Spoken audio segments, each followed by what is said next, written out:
Good day, everyone. Today I'm going to take a look at what's going to happen if I leave $4,000 invested in Bank of America for the next 30 years without doing anything. How much will it be in the future? So currently I have 117 shares of Bank of America at an average price of $35. One good thing about Bank of America is, as we can see here on this chart, is their dividend. The dividend has been increasing constantly for the past 5 years. However, this is not good overall because, as we saw in the financial crisis of 2008, Bank of America was quickly dropping the dividend almost to nearly zero. So hopefully, if there's any other recession, we will not see it right back down to zero. For the past 5 years, we see the Bank of America price has been flat. The only difference is negative $2.64 or minus 10%. Hopefully this changes soon. However, the bank sentiment is very down at this point. Now, here's where the magic happened, guys. The green line represents if we leave our investment in Bank of America for the next 30 years, reinvesting the dividends. And the orange line represents the Bank of America investment without reinvesting those dividends. So let's take a look. For the sake of this scenario, we will begin with my shares. Currently, I have 117 shares. This is my current investment, $4,000. We will assume an annual appreciation of 3% and an annual dividend increase for 6.5%. This 6.5% is based on the past 5 years increase of Bank of America. So we will assume first, let's see, in the first 5 years, we will have $4,185 if we do not invest the dividends. If we do reinvest those dividends, we will have $5,149. You see a difference of $1,000. Fast forward now to the 10 years later, we will have $4,884 if we do not invest dividends. However, if we do invest dividends, we will have $7,991.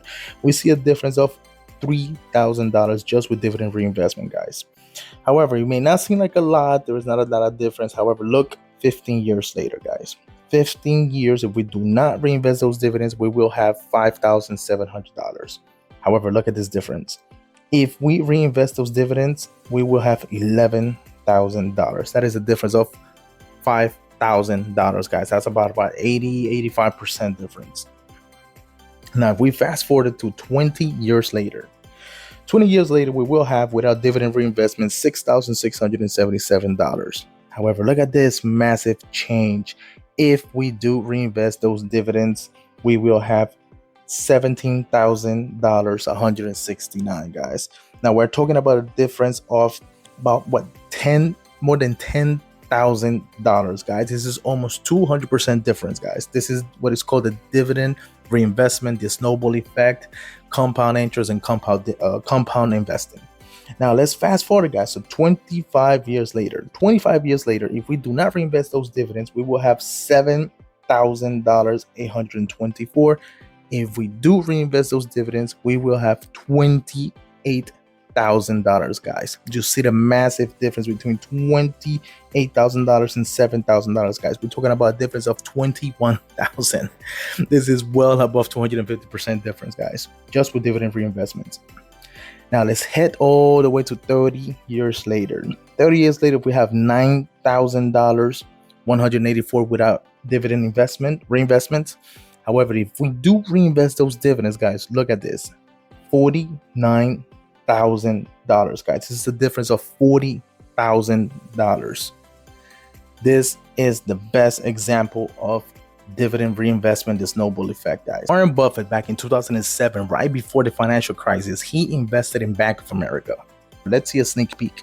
He bought $14 billion on Bank of America. He is up 100% on his return.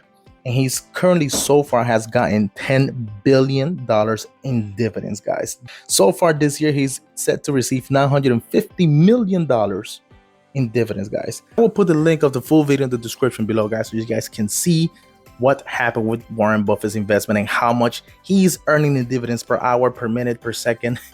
It is crazy, guys. Go watch it. Now, let's go back to this. What will happen if we just invest extra $41 per month in Bank of America for the next 30 years, guys? This is only $41. Let's check it out. Look at this massive thing. Massive difference. Let's just go back quickly.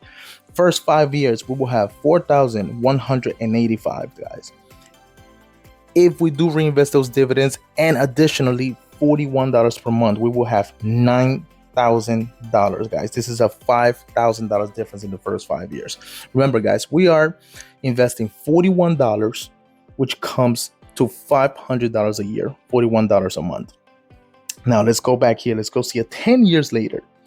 $4,884 if we do not reinvest dividends. However, if we do reinvest dividends plus the extra just $41 a month, we will have $15,000, almost $16,000, guys. This is almost this is more than $10,000 difference. Let's fast forward to 15 years later, guys. We will have $5,700 without dividend reinvestment. However, with dividend reinvestment and an extra $41 per month, we will have $26, guys. Let's go to year 20, $6,000, no dividend, $43,000, guys. And if we fast forward all the way to year 30th, we will have $9,000 without dividend reinvestment and a massive $132,000 reinvesting dividends and $41 of monthly contribution, guys. The ending balance will be $132,000, guys. The total return will be 595% return. The annual average return will be 6.5%. Look at this. At the end of the 30 years, we will be receiving $10,665 in annual dividends, meaning after year 30th, if we decide to keep the investment there, we will keep receiving $10,000 in dividends alone. Now, total dividend received for the next 30 years with extra $41 a monthly additional contribution plus dividend reinvestment, we will have received $78,000 in dividends alone, guys. The yield on cost at the end of 30 years will be 55%, guys. This will be massive, guys. So this is the pretty example of dividend reinvestment snowball effect, guys. So remember, guys, investing is a long-term game, guys. Do not get impatient. Do not fall for the get-rich-quick scam. Just invest patiently, dollar cost average, and invest for the long term, guys. So, guys, my question for you is, if you have $4,000 laying around, would you invest in Bank of America for the next 30 years at these terms? And if you were able to put $41 extra per month, would you do it? Let me know in the comments below. Also, if you currently have Bank of America, let me know, what is your average cost per share? What is your current dividend yield, guys? Thanks for watching. Like the video, share this video, and subscribe, guys. Thank you very much, and bye-bye.